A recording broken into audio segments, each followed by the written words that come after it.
is really bad for black people. It's destroyed the black family. As Tom Sowell, the great economist, has said, that the welfare state has done what slavery could not do, what Jim Crow could not do, what segregation could not do, which is destroy the black family, where you have a 70 to 74+% of children in the black environment being born to unwed mothers. So yes, there are complaints about whites that come from blacks, and they need to be listened to. And I think that actually a lot of culture, a lot of media, a lot of white people have tried their best to listen to these complaints and to do something about them. On the other hand, I would argue that whenever white people have criticisms about blacks, all you hear are these massive screams of racism. You know, that break down canyons and bring the avalanche of social disapproval down on people's heads and bury what anyone might actually have to say that could be helpful or useful. Yes, white people have complaints about black people. There's a lot of crime in the black community. Yeah, there's an excessive consumption of welfare relative to population size. Yes, there's massive growth in single motherhood. There are certain elements of the black culture, you know, rap and calling people Oreos and deriding success as acting white. There are toxic elements within the black culture. And we need to talk about these things. But every time that a white person brings up any criticisms of black culture, generally what happens is they scream racism and shut the whole thing down. That is not productive. That is not going to work. I mean, think of a couple in couples counseling where the man turns to the woman and says, you know, I've got some complaints about your behavior. And she's like, sexist. I'm not listening. It's your fault. Right? I mean, so whenever white people say, you know, there's a lot of crime, slavery and racism, slavery and racism, slavery. That is not a productive conversation. It's not a productive conversation. Like 4% of whites ever owned slaves in the South. It's not the fault of any living white person that this historical tragedy occurred.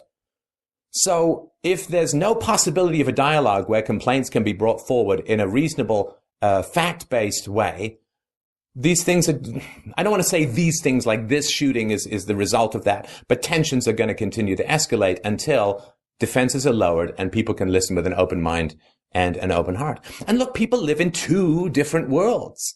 If you only consume the mainstream media will generally not talk about race when it's black on white crime. And it generally gets exceedingly underreported. The only time you know that there's an interracial element to crime is when the race that is being victimized is black and the victimizer is white. You will hear that. I mean, there are black cops that have shot unarmed white teens. Do you hear about that? No. So there's this very slanted narrative. And so people who are looking at that are getting a very distorted view of race relations and the world as a whole. The people who go to different sources, well, those people are getting vastly different information that often is way unbalanced on the other side, like these statistics that are largely erroneous but pumped up about 100 white women getting raped by black guys every day. And so we have this increasingly schizophrenic divide in the country and in the culture, in Western culture as a whole, where blacks are getting one set of information, whites who look at the mainstream media are getting the similar set of information, and whites who look at alternative media and blacks are getting different information that's wildly opposed. I think they're two extremes, and it seems like they're getting wider and wider all the time. This is not a recipe for success. I'm telling you, everyone, no race is going anywhere, and no one is going to win a race war. It cannot be won by anyone. I mean, don't you wonder sometimes? I wish space aliens would threaten the Earth so that we could all recognize that we're brothers under the skin. Wouldn't that be great? An external threat to bring us together and to remind us, you know, 2 legs good, 8 tentacles bad. Wouldn't that be great if we could find our commonality? But instead, we're just hissing and spitting and creating an ever widening cultural, intellectual, moral, and factual divide. And the end result of this will be the tearing apart of the fabric of civilization. It will be. I guarantee it. This is like a fault line. If it opens, we all fall in. We must come together, or we will surely break apart and lose all that is great about what we have all built in this civilization. Thank you so much for watching and listening. This is Stefan Molyneux from Green. This is Grandpa L from the United World One Voice Network, and I listen to Kevin Kierstead on The Truth on Tap right here on Spreaker.com. You heard Grandpa Al, didn't you? Grandpa Al, he runs shows you need to go listen to. He's out of commission here for a few days, hit hard times like all of us. Hell, I could say half of the fucking hosts on Spreaker have hit where we've hit these very hard times where we couldn't even broadcast our show. And all you need to broadcast a show is a working cell phone, honestly. And it gets that bad. I mean, poor people. But you know what it is? You know what we've turned out? I started out this thinking, I'm going to have this famous talk show. I'm going to bring people the truth. Nobody's getting the truth. They're all getting slanted views.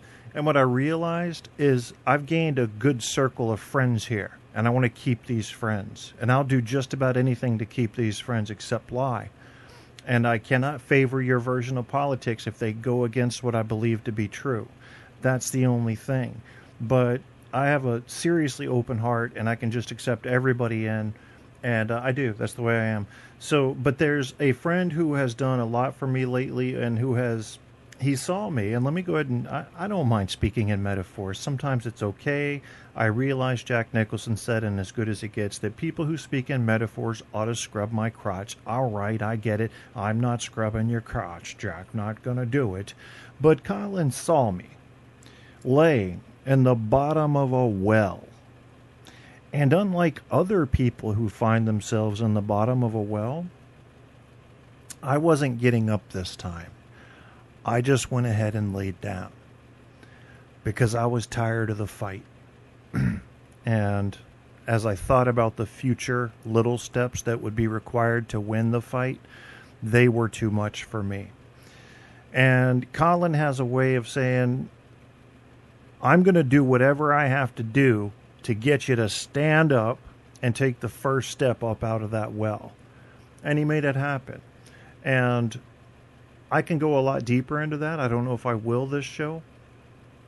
What I will go into right now is this particular little Baby Got Back video. Sir Mix-a-Lot Auto-Tunes remix with Flula, not to be confused with Dan Don Shula. Here come.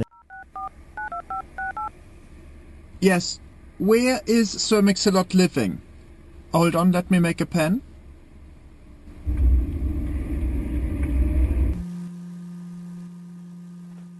Hello.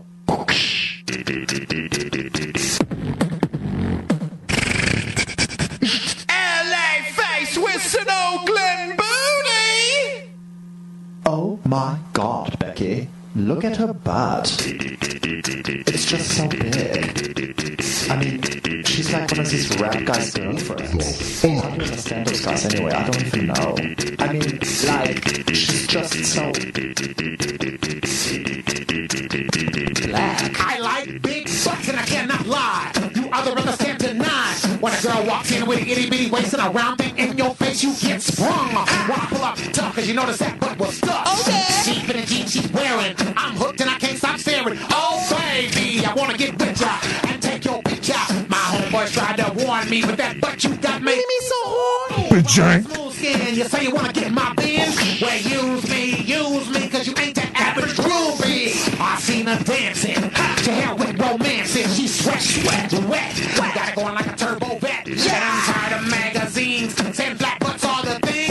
Catch the average black man and ask him that. She gotta pack much back. Where's my fellas? Yeah. Fellas, yeah. Think your girlfriend got the butt? Oh, yeah. Time to shake it. Shake that big ol' ass, baby got. Why don't you shut your ass up? Baby got.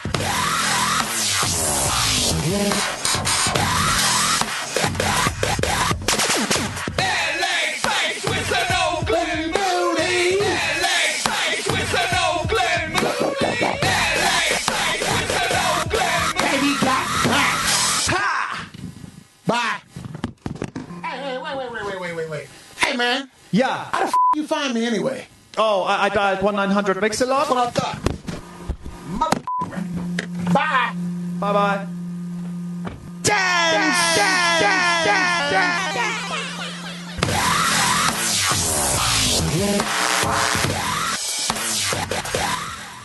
You got that shit from Colin Hennessy. You're listening to Truth on Tap with host Kevin Kierstead. You're gonna like it, or I'll kick your ass.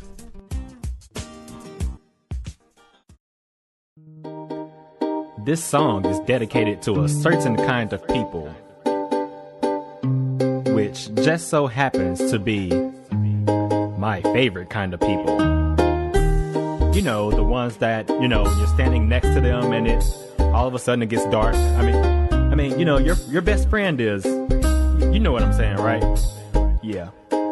Black people, I'ma steal your shoes. You better hide your wallet, cause I'ma take that too. Black people, hey. Black people, one big family with a really big bucket of KFC. Black people, seriously, like all of us are related. I ran into an old amigo named Juan Luis. The Mexican called me Apple cause we both hang from trees. Now I kinda took that in a joking way, but was he talking about monkeys or the KKK? We don't get sunburnt, just ashy knees. And we don't chew tobacco, but we will smoke weed. Puff, puff, pass like the train that could. And we can't spell neighbor, so we call it the hood. And most of us would die with a finger on the trigger. I guess that's why they say I'm just a filthy little spear chucking, chicken eating, melon sucking, lone feeders, weed smoking, long penis. Well, you get the picture. They try to keep us out the White House again, but just like all White Houses, one of us broke in. And welfare and diapers is all we got. If you don't wear my favorite color, then you might get shot. My favorite color is purple, by the way. A black woman came to me to bash my song. I told her all blacks are Democrat, now prove me wrong. Black people, I'ma steal your shoes. You better hide your wallet, cause I'ma take that too. Black people, hey. Black people, one big family with a really big bucket of KFC. Black people. Now y'all know a white song is coming up after this, so get ready. What's a black song without any rap in it, right? Yo, check it. Yo. It always starts out that way, right? Yeah. Now there's a line between discriminating and not in different places. You are if you use the N-word, but if you're black then you're not racist. I mean, well, I guess you can. Just not around your black friends. You'll get jumped by every cousin, including the one behind that trash can. Now, let me tell you a story back before America was stolen. There were two tribes of black people, the Indians and the Powans. The Indians were like caramel.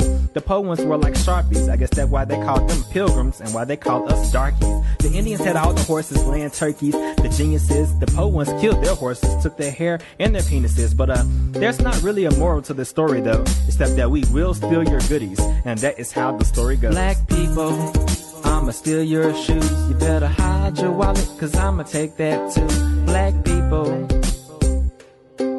hey. Black people, one big family with a really big bucket of KFC. Black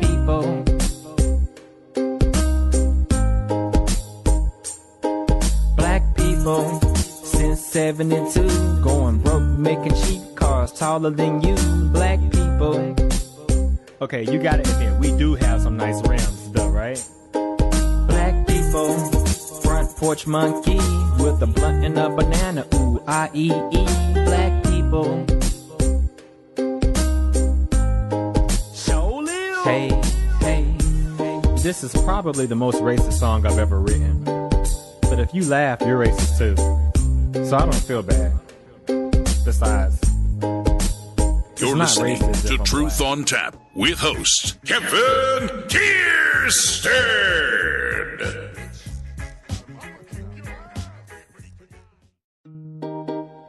This song is dedicated to a certain kind of people, which just so happens to be my other favorite kind of people. You know, the ones that like to, you know, hurt themselves, bro.